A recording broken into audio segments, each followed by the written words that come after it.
வணக்கம். ஓம் நம சிவாய. சிவாய நம.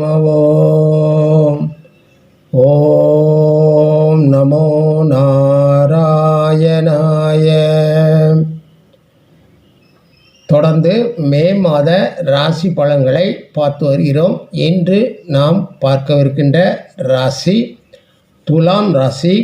இந்த மாதம் உங்கள் ராசிக்கு 12இல் கேது, 5இல் சனி, 6இல் ராகு, செவ்வாய், புதன், 7இல் சுக்கிரன், சூரியன், 8இல் குரு அமர்ந்திருக்கிறார்கள். இந்த மாதம் புதன் 7 மற்றும் 8ஆம் இடத்திற்கு, செவ்வாய் 7ஆம் இடத்திற்கும், சுக்கிரன் மற்றும் சூரியன் 8ஆம் இடத்திற்கும் நகரவிருக்கிறார்கள். உங்கள் ராசிநாதன் சுக்கிரன் மாதத்தின் பிற்பகுதியில் 7இல் இருந்து 8ற்கு நகர்வது நல்ல பலன்களை தரும்.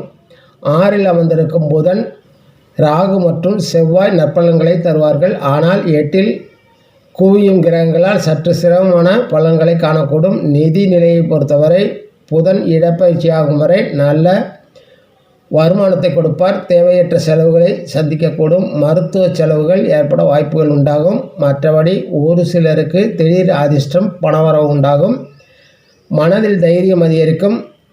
சிறப்பாக காரியங்கள் செய்து முடிப்பீர்கள்.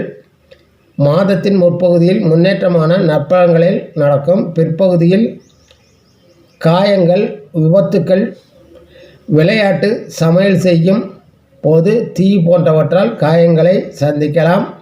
அரசு சம்பந்தமாக சட்ட மீறல்களால் பெனால்டி விதிக்கப்பட்டு பணமிழப்பை சந்திக்கலாம். உடல்நிலையை பொறுத்தவரை கடந்த மாதங்களில் இருந்து வந்த பிரச்சனைகள் அகலும். உஷ்ணம் சம்பந்தமான நோய்கள் ஏற்பட வாய்ப்புகள் உண்டு. குடும்பத்தினருக்காக மருத்துவ செலவுகளை செய்ய வேண்டியிருக்கும். கணவன் மனைவியின் உறவு மாதத்தின் முற்பகுதியில் மகிழ்ச்சிகரமானதாகவும் ஒத்துழைப்பு மிக்கதாகவும் இருக்கும். மாதத்தின் பிற்பகுதியில் அது சில சண்டை சச்சரவுகளை சந்திக்கலாம். குடும்பத்தினர் தங்கள் சொல் கேட்டு நடப்பார்கள். குழந்தைகள் கல்விக்காக செலவு செய்ய வேண்டியிருக்கும். அதிக செலவினால் சேமிப்பு இருப்பவர்கள் சேமிப்பில் கை வைக்க வேண்டியிருக்கும்.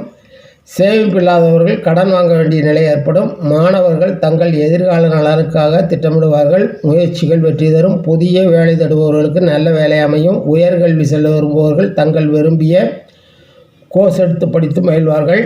வேலை செய்பவர்களுக்கு இது ஒரு நன்மையான காலம் என்றே சொல்ல வேண்டும். திடீர் அதிர்ஷ்டங்கள், பதவி உயர்வு, பணப்பயன்கள் ஆகியவற்றை பெற்று பயனடைவீர்கள். உங்கள் திறமை முற்றிலும் வெளியில் வரும். உங்கள் மீது உங்களுடன் வேலை செய்பவர்களே பெருமை அடைவார்கள். தொழில், வியாபாரம், விவசாயம் செய்பவர்கள் தங்கள் முதலீடுகள் செய்ய காத்திருப்பது நல்லது. நல்ல சந்தர்ப்பம் விரைவில் ஏற்படும். அப்போது முயற்சிகளை மேற்கொள்ளலாம். உங்கள் தொழில்கள் சற்று சிரமத்தை சந்திக்கலாம். உடன் இருப்பவர்களாலேயே தொந்தரவுகள் ஏற்படலாம். கவனமாக இருங்கள். கூட்டுத் தொழில் செய்பவர்கள் இன்னும் அதிக எச்சரிக்கையுடன் செயல்படுவது நல்லது. கலைஞர்கள் மாதத்தின் முற்பகுதியில் தங்கள் திறமையை வெளிப்படுத்தி புகழ் வருவார்கள். பிற்பகுதியில் சற்று சிரமத்தை சந்திக்க வேண்டியிருக்கும். அரசியல்வாதிகள் தங்கள் செயல்பாடுகளை முற்றிலும் வேறு விதமாக மாற்றிக்கொள்வார்கள். வழக்குகளை சந்திக்க வேண்டியிருக்கலாம் என்பதால் கவனம் வேண்டும். நட்சத்திர பலன்களை பார்க்கலாம். சித்திரை 3-4 பாதங்கள். வாகனங்கள், இயந்திரங்கள், சமையல் செய்யும் போது கவனம் தேவை. துணையுடன் இயல்பான உறவு நிலை நீடிக்கும். கலைத்துறையினர் கடின முயற்சிகள் மூலம் வாய்ப்புகளை பெறுவார்கள். உங்கள் கௌரவம், புகழ் கூடும். சுவாதி நட்சத்திரம். கணவன் மனைவி உறவு பலமாக இருக்க மனம் விட்டு பேசுவதும் விட்டு கொடுத்து செல்வதும் நல்லது.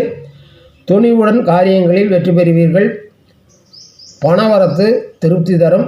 அடுத்தது விசாகம் 1-2-3 பாதங்கள். ஆன்மீக எண்ணம் ஏற்படும். விருப்பமான நபர்களை சந்தித்து மகிழ்வீர்கள். வியாபாரம் லாபம் தரும். வேலை செய்பவர்கள் கூடுதல் வேலைகளை சந்திக்கலாம். இந்த மாதம் கலவையான பலன்களையே சந்திக்க இருக்கிறீர்கள். கவனம் வேண்டும். பெருமாளை வணங்கி அவர் நல்லாசையை பெற்று அதிர்ஷ்டத்தை பெருக்கிக் கொள்ளுங்கள். உங்களுக்கு இந்த மாதம் அதிர்ஷ்டமான நாட்கள் 3, 4, 30, 31 ஆகிய தேதிகள். நன்றி, வணக்கம். மீண்டும் சந்திப்போம்.